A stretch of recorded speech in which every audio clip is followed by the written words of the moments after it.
Hello guys, आपका बहुत बहुत स्वागत है आपके अपने चैनल इकोनॉमिक्स आईक्यू पे। मेरा नाम जया है और मैं अभी एमए इकोनॉमिक्स कर रही हूँ और यहाँ पे कोशिश करती हूँ कि आपको इजी लैंग्वेज में इकोनॉमिक्स के कॉन्सेप्ट समझा पाऊँ। तो आज हम शुरू करते हैं हमारे अगले टॉपिक से, जिसका नाम है income consumption curve and Engel curve.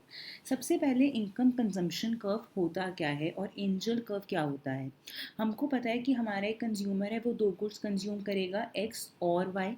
X का अगर मुझे एक डिमांड फंक्शन लिखना है तो वो किस किस चीज़ पे हम लिख सकते हैं, उसको कैसे एक्सप्रेस कर सकते हैं।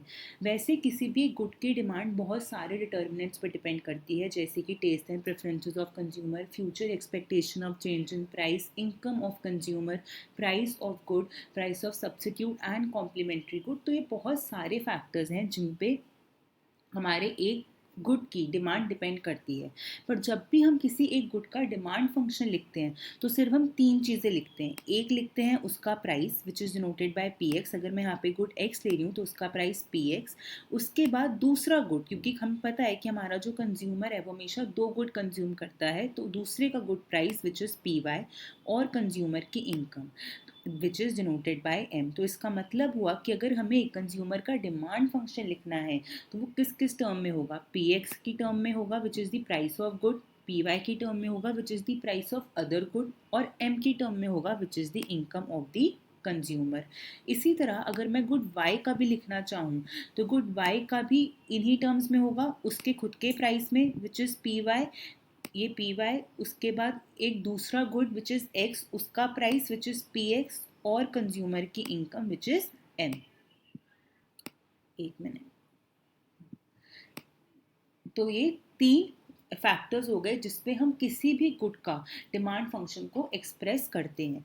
तो इनकम ऑफर कर्व या इनकम कंजम्पशन कर्व क्या होता है कि इनकम कंजम्पशन कर्व में जब हमारी इनकम चेंज होती है, जब हमारा ये जो इनकम है, जब ये एम है, ये चेंज होता है keeping p x and p y constant, keeping p x and p y constant. हमारा जब एम चेंज होता है तो कंज्यूमर का इक्विलिब्रियम पॉइंट होगा, एक नया इक्विलिब्रियम पॉइंट आएगा, वो चेंज होगा। कंज्यूमर की क्वांटिटी ऑफ एक्स जो कंज्यूमर पहले डिमांड कर रहा था वो चेंज होगी।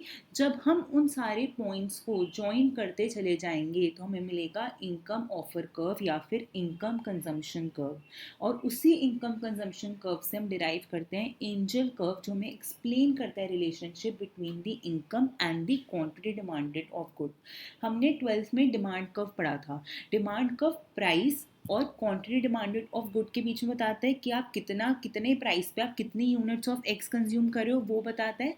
एंजल कर्व हमें इनकम कि कितनी इनकम पे आप कितना units of good x consume कर रहे हो, वो हमें एंजल कर्व बताता है। तो एंजल कर्व कहाँ से निकलता है? एंजल कर्व आईओसी कर्व से निकलता है या इनकम कंजम्पशन कर्व से निकलता है।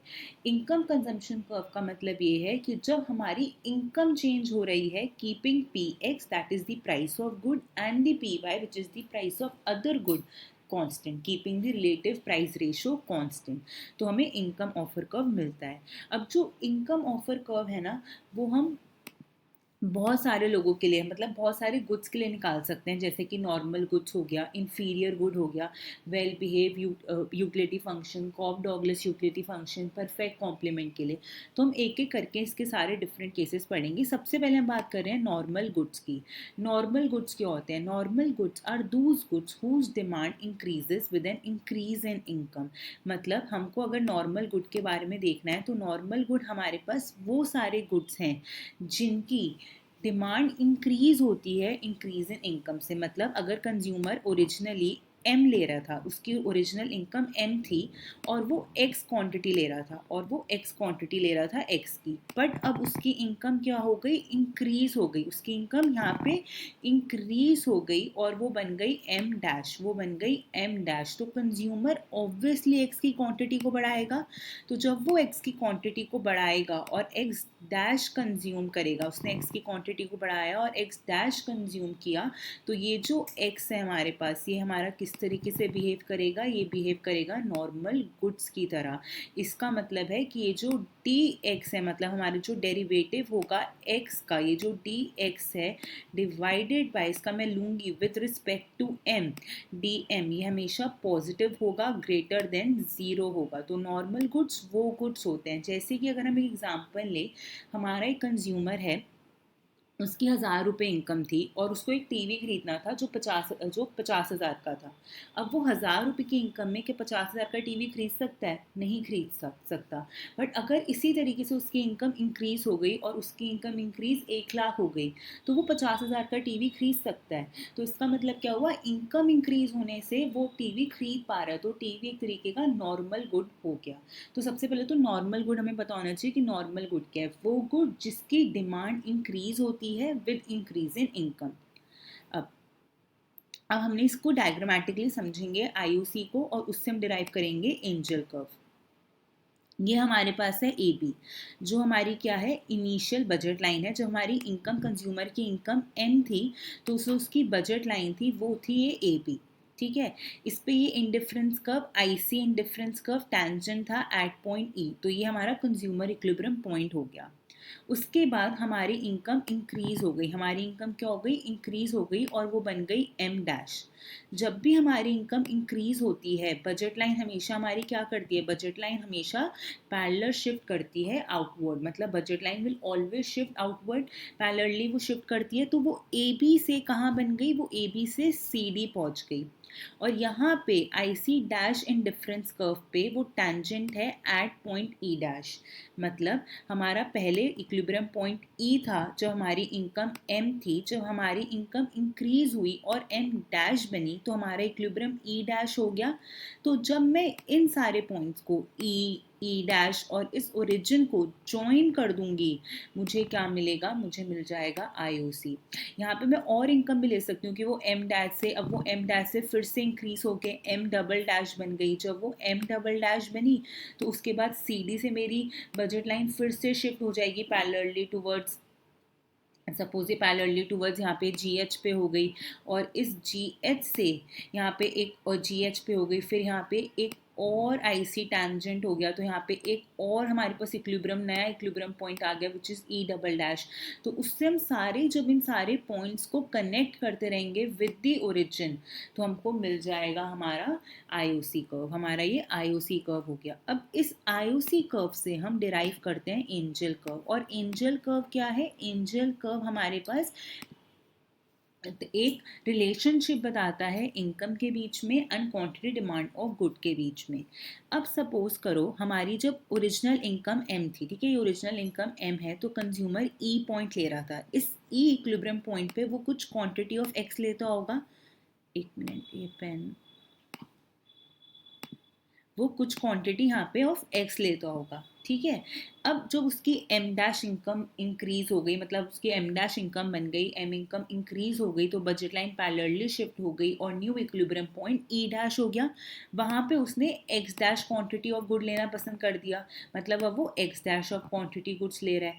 तो इसको मैं ऐसे करते करते करते करते, इसको मैं ऐसे नीचे ड्रैग करते करते यहाँ तक ले आई विच इज़ एक्स, और इसको नीचे नीचे ड्रैग करते करते मैं एक्स डैश ले आई। एक्स पे वो ले रहा है एम, और एक्स डैश वो कौन सी इनकम पे ले रहा है, एम डैश इनकम पे। तो एक ये पॉइंट आ गया और एक ये पॉइंट आ गया। जब मैंने इन दो पॉइंट्स को ज्वाइन कर दिया और ऐसे एक लाइन बना दी, वो मेरे पास क्या है, एंजल कर्व है।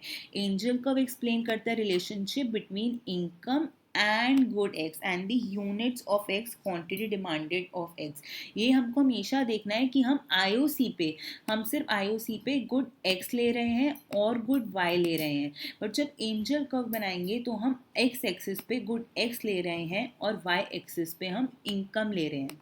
इसमें एक और बात हमको याद रखनी है कि हम जब आईओसी की बात कर रहे हैं ना, तो ये जो गुड वाई है इस पर कोई इफेक्ट नहीं हो रहा, हम सिर्फ और सिर्फ गुड एक्स की बात कर रहे हैं। मतलब अभी जो हमारा गुड एक्स है वो हमारा नॉर्मल गुड है।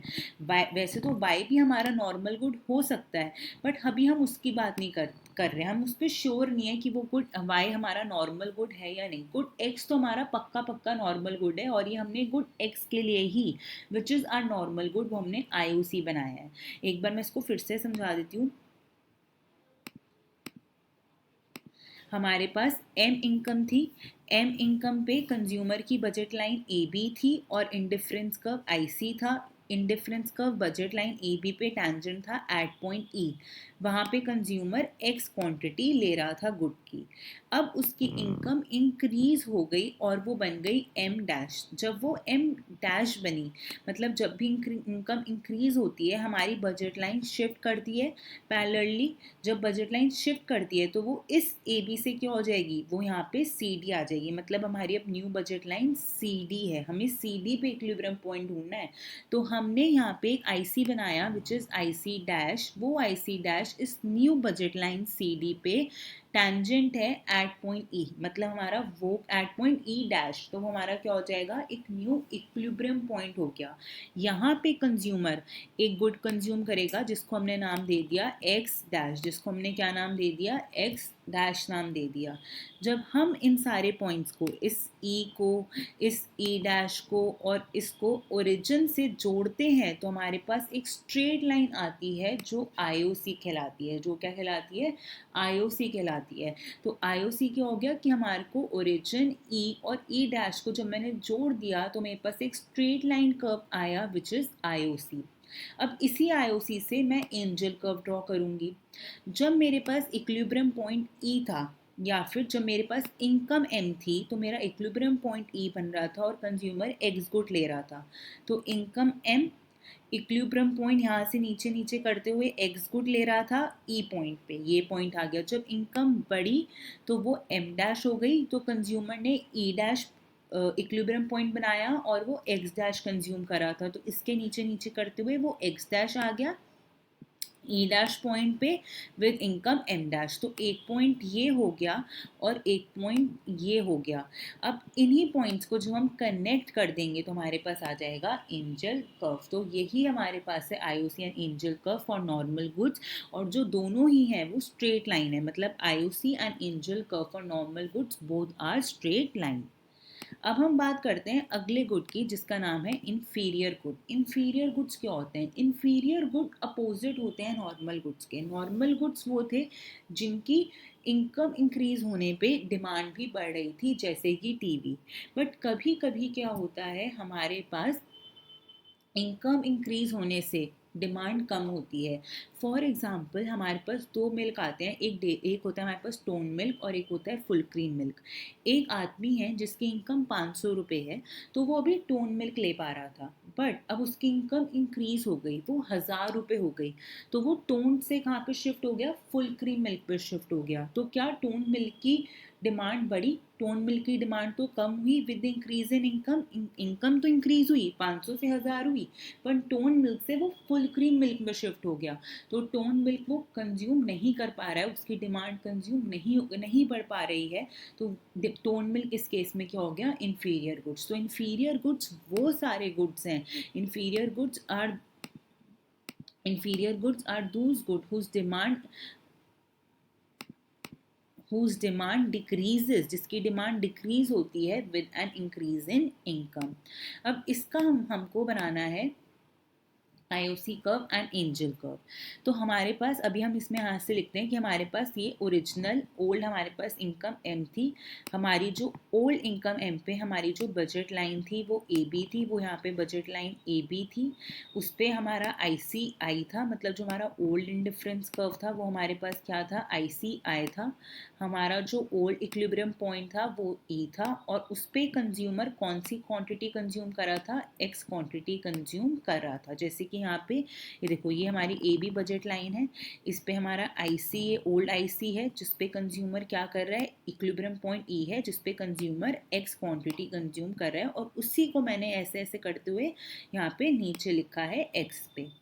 अब हमारी इनकम क्या हो गया, इंक्रीज हो गई। Now our income increases, now when our income increases it become M dash. वो क्या हो गई, एम डैश हो गई।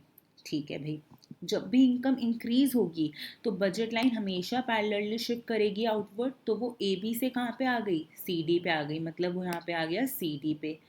अब इस सी डी पे भी हमें एक इक्विलिब्रियम पॉइंट बनाना पड़ेगा, तो उसके लिए हमने इस्तेमाल किया आई सी डैश का। मतलब आई सी डैश टेंजेंट है इस new budget line C D पे। तो हमारा जो अब न्यू आई सी है वो हो गया आई सी डैश। ठीक है, IC डैश हो गया वो। अब वो किस पे है, at equilibrium point E dash, तो ये हमारे पास क्या हो गया, ई डैश हो गया, at equilibrium point E dash. ठीक है, तो इक्विलिब्रियम पॉइंट ई डैश हो गया।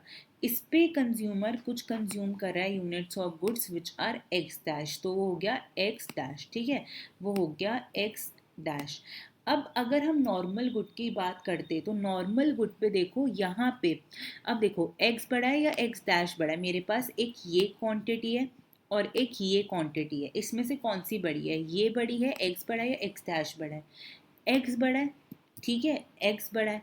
बट अगर यही हमें नॉर्मल गुड का देखा होता, नॉर्मल गुड में हमारे पास यहाँ पे आ रहा था एक्स डैश और यहाँ पे आ रहा था एक्स डैश और यहाँ पे आ रहा था हमारे पास एक्स।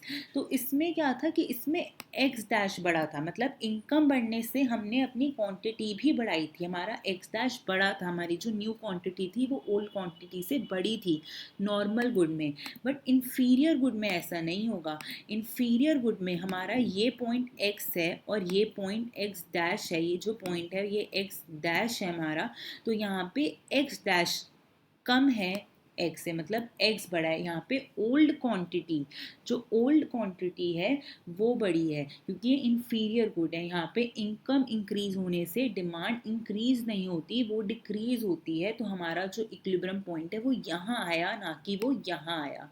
अगर हम यहाँ पे लिख देते, ठीक है, मैं यहाँ पे कर देती वो, मैं कह रही थी कि अगर मैं यहाँ पे IC कर देती और यहाँ पे मैं ये ई डैश कर देती सपोज, ठीक है, तो अब यहाँ पे ये एक्स होता और ये जो पॉइंट बन रहा है ये हमारे पास एक्स डैश होता है ना, ये वाला पॉइंट एक्स डैश होता, तो मेरे पास ये डिमांड बढ़ जाती, मतलब जो मेरी न्यू क्वांटिटी है वो ज़्यादा हो जाती ओल्ड क्वांटिटी से, which is not true for the inferior goods. ये नॉर्मल गुड्स के लिए ट्रू है, इन्फीरियर गुड्स के लिए ट्रू नहीं है। तो इन्फीरियर गुड्स के लिए ये पीछे की तरफ जाएगा, मतलब ये सॉरी पीछे की तरफ इन द सेंस कि ये इस तरफ जाएगा। ये थोड़ा पेन का ये मतलब, एक मिनट मैं फिर से लिख देती हूँ ये पेन का। हाँ, मतलब वो कह रहे हैं कि ये इस तरफ जाएगा, ये इस तरफ जाएगा हमारे पास, ना कि इस तरफ। तो जब हम इन पॉइंट्स को कनेक्ट कर देंगे ऐसे, तो हमारे पास IOC आ जाएगा। मतलब यहाँ से देखो पहले स्ट्रेट लाइन गई क्योंकि एक ओरिजिनल था, जब इनकम इंक्रीज हुई तो हमारे पास ये इक्विलिब्रियम पॉइंट आ गया, तो इसको कनेक्ट करने के लिए हमारे पास बैकवर्ड बेंडिंग आ गया। हमारे पास क्या आ गया, बैकवर्ड बेंडिंग आ गया। तो for the inferior goods we have a backward bending IOC curve, but for the normal goods we have a straight line IOC curve.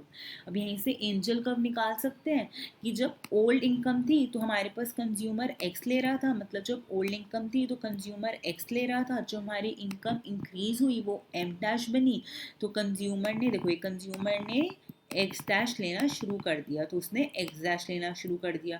तो एक तरीके से ये पॉइंट था और एक ये पॉइंट था, मैं इनको जोड़ दूंगी, मेरे पास एक स्ट्रेट लाइन आएगी, बट वो अब डाउनवर्ड स्लोपिंग स्ट्रेट लाइन होगी, तो वो मेरे पास एंजल कर्व आ गया। तो ये बहुत इंपॉर्टेंट है कि for the normal goods IOC is straight line, but for the inferior good IOC is a backward bending curve. For the normal goods angel curve is an upward sloping straight line. For the for the inferior goods angel curve is a downward sloping straight line. अब हम आगे बात करते हैं, अब हम बात करते हैं वेल बिहेव की, कॉप डॉगलेस यूटिलिटी फंक्शन की। देखो वेल बिहेव में हमने पिछली क्लास में पढ़ा था कि इसकी जो ऑप्टिमल चॉइस होती है वो m डिवाइडेड बाय 2px होती है। इसी तरह y स्टार होता है m divided by 2py। Cobb Douglas का क्या होता है, c into m this whole divided by c plus d into px, and y star होता है d into m this whole divided by c plus d into py। अब वो कह रहा है कि हमारे पास IOC निकालना है। IOC निकालने का मतलब क्या है हमारे पास, कि जो हमारा PY है, मतलब ये जो PX है, ये जो PY है, they are constant, only the change will happen in the M, that is the income. मतलब जो चेंज होगा वो सिर्फ और सिर्फ किस में होगा, वो सिर्फ और सिर्फ इनकम में होगा। हमारा हमारा जो चेंज है वो इस M में है, वो सिर्फ और सिर्फ क्या है, इनकम है। हमारे जो पी एक्स और ये जो पी वाई है ये कांस्टेंट हो चुका है। तो अगर मेरा सपोज करो एम इंक्रीज हो रहा है तो ऑब्वियसली मेरा एक्स भी इंक्रीज होगा, क्योंकि मेरा न्यूमरेटर इंक्रीज हो रहा है और डिनोमिनेटर कांस्टेंट है। तो ऑब्वियसली मेरा एक्स भी पूरा फ्रैक्शन इंक्रीज होगा, जो मतलब मेरा एक्स भी इंक्रीज होगा। यही वाई के लिए सही होगा। तो मतलब वाई और एक्स दोनों क्या हुए, एम में इंक्रीज हुआ, इनकम में इंक्रीज हुआ, तो एक्स की क्वांटिटी में भी इंक्रीज हुआ। तो वो कौन सा रिलेशनशिप फॉलो कर रहे हैं, नॉर्मल गुड का, इन्फीरियर गुड का? नॉर्मल गुड का। नॉर्मल गुड कहते हैं कि इनकम इंक्रीज होने पे अगर डिमांड इंक्रीज हो रही है तो वो तुम्हारे नॉर्मल गुड्स हैं। तो यहाँ पे एक्स और यहाँ पे वाई दोनों ही नॉर्मल गुड हैं। इसी तरह अगर हम कॉक डॉगलेस के लिए भी करें, ये पूरी टर्म कांस्टेंट, ये सी कांस्टेंट, यहाँ पे ये डी कांस्टेंट, ये पूरी टर्म कांस्टेंट, सिर्फ एम क्यों हो रहा है, एम इंक्रीज हो रहा है। अगर एम इंक्रीज हो रहा है तो एक्स भी क्यों हो रहा है, इंक्रीज हो रहा है। इसी तरह अगर यहाँ पे भी एम इंक्रीज हो रहा है तो ये वाई भी क्या हो रहा है, इंक्रीज हो रहा है। तो इसका मतलब क्या हुआ कि कॉक डॉगलेस के लिए भी जो एक्स और वाई हैं वो क्या हो गए, वो भी नॉर्मल गुड्स हो गए। तो for well behave and for Cobb Douglas both the goods are the normal goods and therefore there exists a direct and the proportional relationship between the quantity demanded of both the goods and thus IC will be straight line। मतलब जो हमने normal goods के diagram बनाया था जहाँ पे हमारा IOC straight line आया था, एंजल कर्व एक अपवर्ड स्लोपिंग स्ट्रेट लाइन आया था, वही वेल बिहेव और कॉक डॉगलेस के लिए भी होगा। तो इसका आप यहाँ पे ये डायग्राम देख सकते हो कि हमारी ओरिजिनल इनकम जब एम थी तो बजट लाइन ए बी था, ओरिजिनल आई सी मत था, वो कंज्यूमर इक्विलिब्रियम पॉइंट ई था ओरिजिनल, उस पे कंज्यूमर एक्स क्वांटिटी ले रहा था। जब हमारी इनकम इंक्रीज हुई वो एम डैश बनी, budget line A B shift हुआ parallelly, budget line A B shift हुआ पैरेलली टूवर्ड सी डी, यहाँ पे सी डी आया, हमारा ये new consumer new indifference curve आया which is I C dash which is tangent at the point E dash जो हमारा न्यू कंज्यूमर इक्विलिब्रियम है, और वहाँ पे कंज्यूमर ने x good consume, x dash good consume किया, एक्स डैश गुड कंज्यूम किया। जब हमने ओरिजिन को, इस ई को और इस ई डैश को कनेक्ट कर दिया तो हमारे पास आ गया आईओसी कर्व या फिर इनकम कंजम्पशन कर्व। इसी आईओसी कर्व से हमने एंजल कर्व ड्राइव किया। कैसे कि जो हमारा एक्स था, ये जो पूरा एक्स था, ये हमारा एक्स को मैं यहाँ तक लेके आई, इनकम एम पे हम एक्स कर रहे हैं तो मैंने एक पॉइंट दे दिया यहाँ पे ये ई। जब मेरी इनकम इंक्रीज हुई और एम डैश बनी तो यहाँ पे वो उसने एक्स डैश कंज्यूम किया, तो वो हो गया ई डैश, वो हो गया ई डैश, और जब हम पूरे पॉइंट्स को कनेक्ट कर देंगे तो वो मेरे पास आ जाएगा एंजल कर्व। तो for the normal goods, for the well behave and the Cobb Douglas utility function diagram बिल्कुल सेम है। आईओसी एक स्ट्रेट लाइन होगा, एंजल कर्व भी एक अपवर्ड स्लोपिंग स्ट्रेट लाइन होगा। अब अब हम बात करते हैं परफेक्ट कॉम्प्लीमेंट की, कि परफेक्ट कॉम्प्लीमेंट क्या होते हैं। देखो परफेक्ट कॉम्प्लीमेंट के लिए भी ना बिल्कुल सेम है जैसा हमने वेल बिहेव कॉक डॉगलेस के लिए नॉर्मल गुड्स के लिए बात करी थी। बस फ़र्क इतना है कि वहाँ पे शेप ऑफ आईसी कॉन्वेक्स था, यहाँ पे shape of IC L shape है। बाकी आईओसी भी एक स्ट्रेट लाइन बनेगा, एक स्ट्रेट लाइन बनेगा, और जो एंजल कर्व है वो भी एक स्ट्रेट लाइन बनेगा। मतलब बस हमें शेप ऑफ इनडिफरेंस कर्व हमने बदली है, हमने वहां पे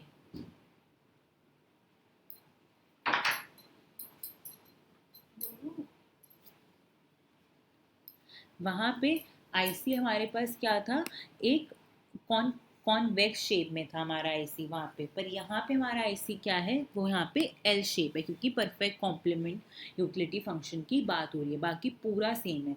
तो perfect complement utility function, Cobb Douglas utility function, well behave utility function and normal goods, इन सब में हमारा जो आईओसी है वो स्ट्रेट लाइन होता है, और जो एंजल कर्व है वो भी स्ट्रेट लाइन होता है।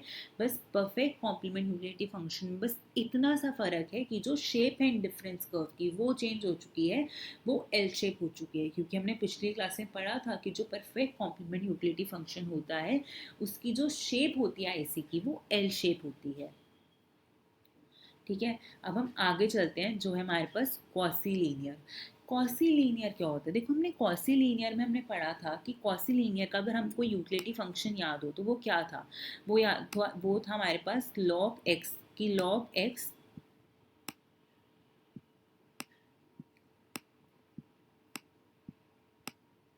Plus Y. वैसे तो एक और था कि under root of X plus Y, but अभी हम ये ले लेते हैं लॉग एक्स प्लस वाई, जिसमें हमने कहा था एक गुड लीनियर होगा और एक गुड नॉन लीनियर होगा। जो गुड लीनियर होता है उसकी डिमांड इनकम पे डिपेंड करती है, और जो गुड नॉन लीनियर होता है उसकी डिमांड इनकम पे डिपेंड नहीं करती है ना? तो अगर यहाँ पे मैं ये लिखा भी हुआ है कि linear goods are those goods whose demand depends on income, whereas non-linear goods are those goods whose demand does not depend on income. तो अगर मैं लीनियर गुड्स और नॉन लीनियर गुड्स दोनों के लिए ही क्या आईओसी बना सकती हूँ, पर अभी हम जो बात करेंगे वो सबसे पहले हम नॉन लीनियर गुड की बात करते हैं। नॉन लीनियर गुड्स क्या होते हैं? नॉन लीनियर वो गुड हैं जिनकी डिमांड इनकम पे डिपेंड नहीं करती। मतलब अगर इनकम बढ़े या इनकम घटे, उन्हें उनकी डिमांड पे कोई फ़र्क नहीं आएगा। तो उनके लिए आईओसी कर्व कैसे निकलेगा? क्योंकि आईओसी कर्व तो वही था कि जब इनकम में चेंज होगा तो गुड की क्वांटिटी डिमांड में चेंज होगा, और जो जो न्यू इक्विलिब्रियम पॉइंट्स आते जाएंगे उनको हम ज्वाइन करते जाएंगे ओरिजिन के साथ, और हमको जो कर्व मिलेगा वो आईओसी कर्व होगा। यही हमने पढ़ा था ना इनकम ऑफर कर्व में। बट नॉन लीनियर गुड्स में जिनकी डिमांड इनकम पे डिपेंड ही नहीं करती है, उनका आईओसी कर्व कैसे निकलेगा? अब ये क्वेश्चन है। तो उसको अब समझते हैं हम एक डायग्रामेटिकली।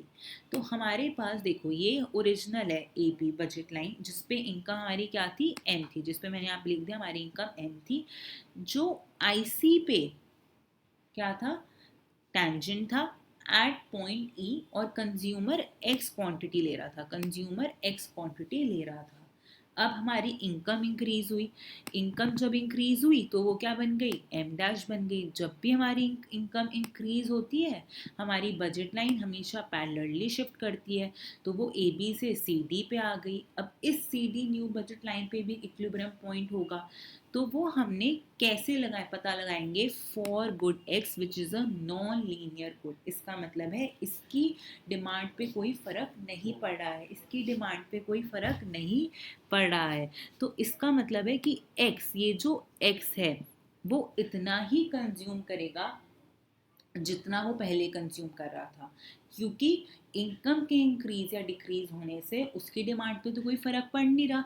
वो अब कांस्टेंट है, भाई मैं तो इतना ही कंज्यूम करूंगा, तुम्हें बढ़ना है बढ़ो, नहीं बढ़ना मत बढ़ो। तो वो एक्स ले रहा था, तो वो अभी भी एक्स ही लेगा। मतलब अब जो ओरिजिनल क्वांटिटी थी एक्स की वो भी एक्स थी और न्यू भी एक्स ही है। तो यहाँ से देखो, इसको बनाने का तरीका है कि यहाँ पे एक्स डिटरमाइन, इससे एक्स डिटरमाइन हो गया। अब इसको सीधा ऊपर खींच लो, इसको सीधा ऊपर खींचा, तो ये जो पॉइंट होगा ना, ये जहाँ पे ये यहाँ पे मतलब जहाँ पे बजट लाइन को ये लाइन इंटरसेक्ट करेगी, इसको काटेगी, वो पॉइंट इक्विलिब्रियम का पॉइंट होगा, और वहां से तुम अपना आईसी ड्रॉ कर देना। तो वही हमारे पास क्या होगा? आईयूसी कर्व निकल आएगा। अब इसका एंजल कर्व देखो, इनकम एम पे वो एक्स कर रहा था, इनकम इंक्रीज हुई तो मतलब इनकम एम पे वो एक्स कर रहा था, ये पॉइंट ई था, ठीक है, ये पॉइंट ई था। अब इनकम इंक्रीज हुई, एम डैश बनी, तो अब वो पॉइंट ई डैश हो गया। अभी भी वो एक्स कंज्यूम कर रहा है, बट अब वो पॉइंट ई डैश पे कर रहा है। तो मैंने इन दोनों को जोड़ दिया ओरिजिन के साथ, तो मेरे पास क्या आ गया? इसको ओरिजिन के साथ जोड़ दिया तो मेरे पास ये कैसे आ गया? एंजल कर्व आ गया। अब इसमें एक क्वेश्चन आता है कि अभी तक तो हमने किसी को भी ओरिजिन के साथ नहीं जोड़ा था, बट इसको ओरिजिन के साथ हमने क्यों जोड़ा? हमने ये ओरिजिन के साथ क्यों जोड़ा, हमको ये क्वेश्चन आता है। और इसको हमने सीधा क्यों नहीं बनाया, हमने इसको ऐसा क्यों बनाया? देखो, इसका एक एग्जाम्पल है। चाहे कोई सा भी गुड हो, चाहे कोई सा भी गुड हो, वो थोड़ा बहुत तो इनकम पे डिपेंड करेगा ही। अगर कल को तुम्हारे पास पैसे ही नहीं है, तुम कोई सा भी गुड खरीद सकते हो? तुम कुछ भी नहीं खरीद सकते, चाहे उसकी डिमांड इनकम पे डिपेंड करे या ना करे। अभी उसे भूल जाओ कि इनकम पे डिमांड डिपेंड कर रही है या नहीं कर रही, बट ज़रा से तो पैसे चाहिए ही ना हमें अपना गुड खरीदने के लिए। हम कहते हैं कि हमें रोटी हमारे लिए सबसे ज़्यादा असेंशियल है, रोटी सबसे ज़्यादा असेंशियल है, उसके लिए भी थोड़े बहुत पैसे चाहिए ही चाहिए। उसको खरीदने के लिए। बाद में चाहे उसकी डिमांड एक लेवल ऑफ इनकम के बाद हो या ना हो वो एक अलग बात है, पर थोड़े बहुत तो पैसे चाहिए ही चाहिए। तो वो हमारे पास क्या है, वो हमारे पास ये चीज़ डिनोट कर रहा है, मतलब थोड़ी बहुत तो पैसे चाहिए ही चाहिए उस नॉन लीनियर गुड के लिए भी। तो वो ये चीज़ डिनोट कर रही है, बाद में जाके वो इंडिफरेंट हो चुका है इनकम से। तो ये बात ध्यान रखनी है और इसको ओरिजिन से जोड़ना है, क्योंकि वो ये इंडिकेट कर रहा है कि भाई थोड़े बहुत तो पैसे चाहिए ही चाहिए तुम्हें नॉन लीनियर गुड खरीदने के लिए ही, बाद में चाहे जाके वो इंडिफरेंट हो जाए इनकम से। That is angel curve. तो एंजल कर्व भी वर्टिकल है और आईओसी भी वर्टिकल है, पर यहाँ पे ये बात ज़रूर याद रखना, कॉसी लीनियर का एक डिफरेंट केस आता है अभी तक। एक इन्फीरियर गुड का डिफरेंट केस था क्योंकि उसमें बैकवर्ड बेंडिंग आ गया था, बाकी जो normal good, well behave, Cobb Douglas, perfect complement सारे सेम थे। पर जो इन्फीरियर गुड है वो एक बैकवर्ड बेंडिंग था और एक कॉसी लीनियर का डिफरेंट है, जिसमें हम क्या बात कर रहे हैं कि आईओसी हमारा वर्टिकल है, एंजल कर्व हमारा वर्टिकल है। वो वर्टिकल कैसे आया है, क्यों आया है, वो हमको देखना है। क्योंकि और यहाँ पे हम इसलिए कह रहे हैं, हम यहाँ पे नॉन लीनियर गुड की बात कर रहे हैं कॉसी लीनियर में। कॉसी लीनियर के नॉन लीनियर गुड का मतलब क्या होता है कि उसकी डिमांड इनकम पे डिपेंड नहीं करती। तो जितनी भी इनकम बढ़ती रहे, अगर कंज्यूमर पहले ही एक्स लेता था तो वो हमेशा एक्स लेता रहेगा, चाहे उसकी इनकम बहुत ज़्यादा बढ़ जाए, उसे फ़र्क नहीं पड़ता। उसी से हम एंजल कर्व बना लेते हैं। यहाँ तक हमें समझ आ गया होगा कि एंजल कर्व वर्टिकल क्यों है, बट ये चीज़ उसकी किसके लिए आई, क्योंकि चाहे कोई सा भी गुड हो, उसकी थोड़ी बहुत तो डिमांड इनकम पे डिपेंड करती होगी। हमने एग्जांपल लिया इसका एक रोटी, जो हमारी बेसिक असेंशियल नीड है। चाहे हम कहते हैं कि रोटी के लिए किसी को मना नहीं करना चाहिए, बट थोड़ी बहुत तो पैसे हमें देने ही पड़ते हैं रोटी के लिए, थोड़े बहुत पैसे तो हमें चाहिए ही रोटी के लिए। तो ये हमारे पास क्या है, हमारे पास वो इंडिकेट कर रहा है। तो इसको ध्यान से देख लेना। चलिए अब आगे शुरू करते हैं परफेक्ट सब्स्टिट्यूट पे। और एक लास्ट रह गया है बस परफेक्ट सब्स्टिट्यूट, और उसके दो डिफरेंट केसेस हैं, वो हम यहाँ पे उसकी बात करेंगे। यहाँ पे टेल नहीं, यहाँ पे टेक होना चाहिए, ये टाइपिंग एरर हो गया है तो आप इसे ठीक कर लेना। यहाँ पे होना चाहिए we will take two cases. तो फर्स्ट केस क्या है कि slope of IC greater than slope of budget line, and second case slope of IC less than slope of budget line. देखो, हमने जो परफेक्ट सब्स्टिट्यूट की बात करी थी, तो हमने परफेक्ट सब्स्टिट्यूट में ये बात करी थी कि हमारे पास जब क्वेश्चन सॉल्व करेंगे तो हमेशा तीन केसेस बनाएंगे, हमेशा कंपेयर करेंगे एमआरएस को और प्राइस रेशो को। तो तीन केसेस बनाने थे कि जब एमआरएस ज़्यादा है प्राइस रेशो से, जब एमआरएस कम है प्राइस रेशो से, और जब एमआरएस इक्वल टू है प्राइस रेशो के। यहाँ पे हम सिर्फ दो केसेस लेंगे, जब एमआरएस ज़्यादा है प्राइस रेशो से और जब एमआरएस कम है प्राइस रेशो से। तो आईओसी निकालने के लिए we have taken only two case, which is MRS is greater than price ratio and second case is MRS is less than price ratio. तो अब सबसे पहले हम बात करते हैं फर्स्ट केस की, जिसका मतलब है MRS ग्रेटर है प्राइस रेशो से। अब जब MRS ग्रेटर होता है प्राइस रेशो से तो क्या होता है हमारे पास, कैसा हमारे पास आईओसी बनता है, कैसे एंजल कर्व बनता है। इसको हमारे पास सिखाने के लिए हमको एक चीज़, बहुत बेसिक चीज़ समझने की बात है। जब भी एमआरएस की हम बात करते हैं, जब भी हम स्लोप की बात करते हैं, तो जिसका ज़्यादा स्लोप होता है ना, वो कब उतना ही स्टीपर बनता है। ये बात बहुत ज़्यादा याद रखना कि अगर मेरे पास, मैं यहाँ पे एमआरएस या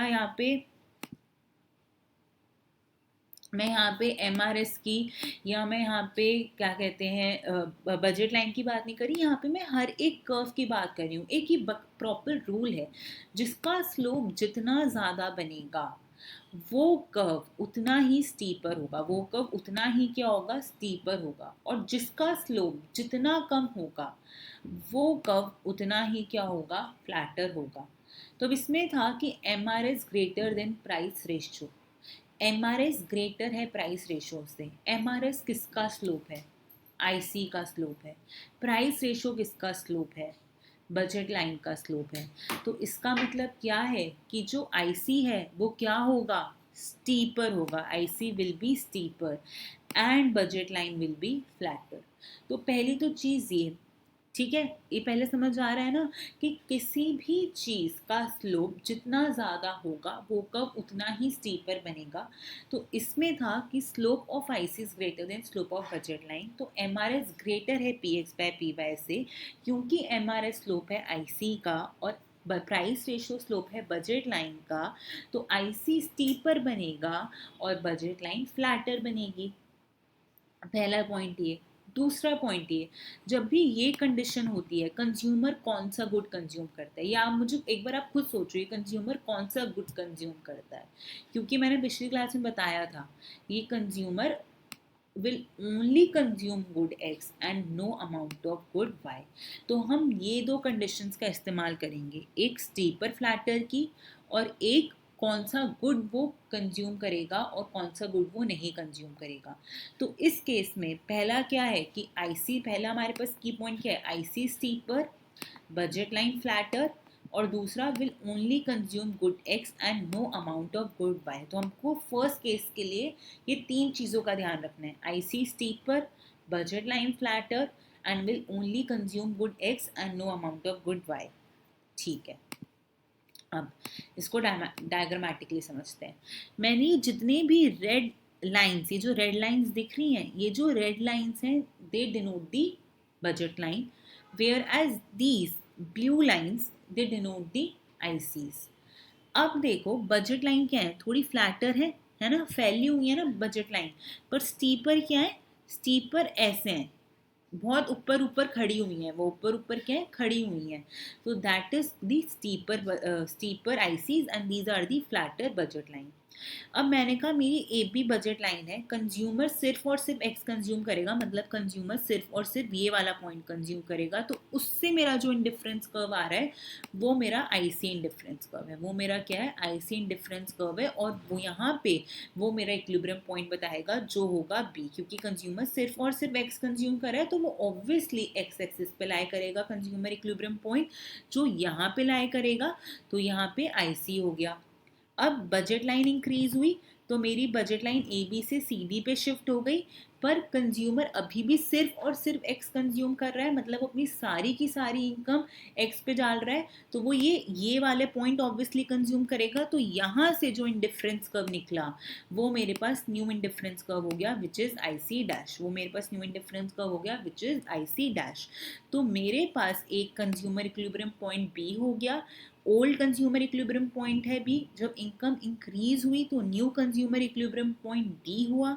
जब मैं ऐसे कंज्यूमर इक्विलिब्रियम पॉइंट को जोड़ दूंगी और उसको ओरिजिन, ये पूरा वैसे ये गलती से हो गया, यहाँ पे ओरिजिन से होना चाहिए, जब ये पूरा ओरिजिन से, मैं पूरे ओरिजिन से जोड़ दूंगी, ये जो पूरा ओरिजिन से जोड़ दूंगी तो मेरे पास क्या आ जाएगा, ये आईओसी आ जाएगा। ठीक है, आईओसी से ही मैं एंजल कर्व निकाल सकती हूँ कि मैं पहले x quantity of good x consume करी थी जब मेरी इनकम एम थी, पर जब मेरी इनकम इंक्रीज हुई एम डैश बनी तो मैंने ये वाली क्वांटिटी कंज्यूम करना शुरू कर दिया which is X dash at income M dash, at income M dash. तो एक ये पॉइंट आ गया था और एक ये पॉइंट आ गया था, मैंने इनको जोड़ दिया तो मेरे पास एंजल कर्व आ गया। तो यही बात याद रखनी है हमें, ये थोड़ा एक नया तरीका है, बस इसमें चीज़ें याद रखनी है कि स्टीपर कौन सा बनेगा कर्व, फ्लैटर कर्व कौन सा बनेगा, हमारे पास कंज्यूमर कौन से केस में कौन सा गुड कंज्यूम करता है। बस अगर वो तीनों चीज़ें याद है ना तो डायग्राम अपने आप बन जाएगा। एमआरएस ज़्यादा था प्राइस रेशो से, तो एमआरएस का स्लोप क्या है, एमआरएस किसका स्लोप है, आईसी का स्लोप है, तो आईसी क्या होंगे, ये जो ब्लू ब्लू हैं, ये जो ब्लू लाइंस हैं, ये क्या है, दीज आर आईसीज, तो आईसी क्या होंगे, स्टीपर होंगे, और ये जो रेड लाइंस हैं दीज आर बजट लाइन, क्योंकि उनका प्राइस रेशो कम है तो वो फ्लैटर होंगी। कंज्यूमर हमेशा हमेशा सिर्फ और सिर्फ एक्स कंज्यूम करता है, मतलब वो अपनी सारी इनकम एक्स पे डाल रहे हैं, तो वाई तो वो कुछ नहीं ले रहा, तो ऑब्वियसली हमारा जो इक्विलिब्रियम पॉइंट है वो कहाँ पे लाई करेगा, एक्स एक्सिस पे लाई करेगा। तो ये बजट लाइन है, तो एक ये इक्विलिब्रियम ओरिजिनल इक्विलिब्रियम ये हो गया, पर जब इनकम इंक्रीज हुई तो जो न्यू इक्विलिब्रियम है वो ये हो गया। ये दो पॉइंट्स इक्विलिब्रियम के पॉइंट्स हो गए, इनको ओरिजिन से जोड़ दिया तो मेरे पास आईओसी आ गया। यहीं से मैंने एंजल कर्व डिराइव कर लिया। आप एक बार इसे फिर से इसको बार बार सुनना, आपको समझ आ जाएगा। अगला हमारे पास होता है केस टू। केस टू कहता है इसका अपोजिट कि अब स्लोप ऑफ आईसी कम है स्लोप ऑफ बजट लाइन से, मतलब एमआरएस कम है प्राइस रेशियो से। एमआरएस कम है प्राइस रेशियो से मतलब अब एमआरएस जो स्लोप है किसका, आईसी का, तो आईसी क्या होगा, उसका स्लोप कम है तो आईसी फ्लैटर होगा। और बजट लाइन का स्लोप प्राइस रेशियो है जो कि अब ज़्यादा है, तो बजट लाइन क्या होगा, स्टीपर होगा। तो इस केस में यहाँ लिखा है कि आईसी क्या होगा, फ्लैटर, और बजट लाइन है वो क्या होगा, steeper. Budget line will be steeper. Second case में जब एमआरएस कम होता है प्राइस रेशियो से तो कंज्यूमर सिर्फ और सिर्फ गुड वाई कंज्यूम करता है and no amount of good X. इसका मतलब क्या हुआ हमारे पास कि हमारा जो ऑप्टिमल चॉइस निकलेगी वो वाई एक्सिस पे ही निकलेगी। अब हम इन दो कंडीशन का इस्तेमाल करते हुए हम क्या निकालेंगे, हम आईओसी निकालेंगे एंड हम एंजल कर्व निकालेंगे। तो वही हमारे ये जो ब्लू हैं ये दीज आर आईसीज, और ये जो रेड से डिनोट हो रहे हैं दीज आर बजट लाइन। क्योंकि एमआरएस कम है किससे, बजट लाइन से, तो हमारे जो ए बी हैं ये स्टीप है, ये जो ए बी सी डी है बजट लाइन वो स्टीपर है। और देखो आईसी कितने फैले फैले से हैं, तो आईसी क्या है, दीज आर फ्लैटर क्योंकि इनका स्लोप कम है बजट लाइन के स्लोप से। तो अब वाई एक्सिस पे ही होना था, तो ये ए बी बजट लाइन है तो यहाँ पे ही होना था, है ना, ए बी बजट लाइन है तो वो सारी इनकम यहाँ पे खर्च कर देगा विद एम इनकम। तो यहाँ पे जो आईसी जा रहा है तो ये कंज्यूमर इक्विलिब्रियम का पॉइंट हुआ। जब इनकम इंक्रीज हुई तो बजट लाइन पैरेलली शिफ्ट हुई, ए बी से वो सी डी बन गई, तो अब वो यहाँ पे अपनी सारी इनकम बाय पे खर्च देगा। तो यहाँ पे आई सी डैश हो गया, तो एक इक्विलिब्रियम पॉइंट ए हो गया, एक इक्विलिब्रियम पॉइंट सी हो गया, इसको ज्वाइन कर देंगे, इन सबको ज्वाइन कर देंगे ओरिजिन से, तो ये पूरा क्या हो जाएगा, आईओसी आ जाएगा। अगर इसी का मैं एंजल कर्व बनाना चाहूँ तो देखो इनकम एम है, यहाँ पे वैसे यहाँ पे गुड एक्स इसने क्या किया है, यहाँ पे गुड एक्स ले लिया है। अगर मैं यहाँ पे गुड वाई लेती ना तो यहाँ पे इनकम यहाँ पे ऐसे करके मैं बना सकती थी, बट यहाँ पे मैंने क्या लिया है, गुड एक्स लिया है। तो यहीं पे मैं मानूंगी कि इस इनकम पे वो वाई ले रहा था और इस इनकम पे वो क्या ले रहा है, वाई डैश ले रहा है। तो इतना जो हिस्सा है वो किसका हिस्सा है, वो एंजल कर्व का हिस्सा है। ठीक है, ये याद रखना यहाँ पे गुड एक्स है ना कि यहाँ पे गुड वाई। अगर गुड वाई यहाँ पे होता तो वो भी ऐसे ही बनता, वो ऐसा नहीं बन रहा है क्योंकि हम यहाँ पे गुड एक्स लेके चल रहे हैं ना कि गुड वाई। ठीक है, तो ये समझ आया हमको। हमने पहला जब फर्स्ट केस लिया जिसमें हमारा जो स्लोप ऑफ आईसी है, एमआरएस है, वो ग्रेटर है प्राइस रेशियो से, तो जो हमारा कंज्यूमर है वो सिर्फ और सिर्फ गुड एक्स लेता है। इसके कारण जो आईओसी आ रहा था वो एक हॉरिजॉन्टल, एक पूरी हॉरिजॉन्टल लाइन आ रही थी, हॉरिजॉन्टल स्ट्रेट लाइन आ रही थी, और एंजल कर्व एक अपवर्ड स्लोपिंग स्ट्रेट लाइन आ रहा था। पर जब इसका केस टू लिया विच is the opposite of case one कि स्लोप ऑफ आईसी कम है स्लोप ऑफ बजट लाइन से, तो जो आईओसी है वो वर्टिकल आ रहा था और जो एंजल कर्व है वो भी वर्टिकल आ रहा था। तो इसी के साथ हमारा आईओसी ख़त्म होता है और एंजल कब ख़त्म होता है। मैं आशा करती हूँ आप सभी को समझ आया होगा। अगर किसी को भी किसी भी प्रकार का डाउट है तो प्लीज़ आप कमेंट सेक्शन पे या मेरी जीमेल पे मुझे मेल करके बता सकते हैं। मैं जल्द से जल्द उसका आंसर देने की कोशिश करूँगी। Thank you.